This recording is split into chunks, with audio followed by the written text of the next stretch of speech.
Welcome to another Drakkar HitPoints tutorial. This time, we will see how to manage damage effects directly without going through a hit point. To do this, we will examine the continuous damage scene provided with the examples.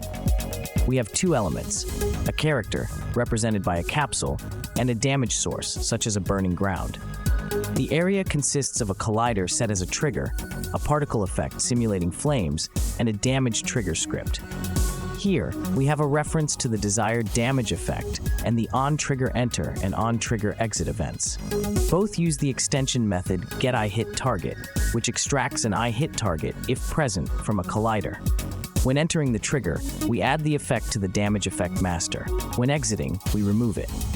The character is configured as follows. It has an animation that makes it continuously move back and forth. A particle system simulates the character being engulfed in flames. A target collision, as seen in previous tutorials, which refers to the damageable character script that we will examine. As expected, this script implements the iHitTarget interface. Specifically, the only methods we really care about are ID, apply time damage, and set time damage. ID simply returns the cached instance ID at start. Set time damage checks if the applied effect is fire and activates or deactivates the flame particle system accordingly. Apply time damage only logs to the console that the character is taking damage. We also notice the presence of a variable of type Damage Effect Manager. Registered at start, it allows us to track all effects currently applied to our character.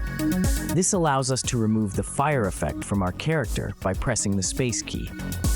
This type of object could allow us, for gameplay reasons, to remove one or more effects or determine if an effect is currently active.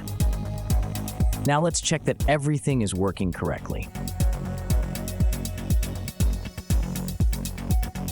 For further details, refer to the Drakkar HitPoints documentation.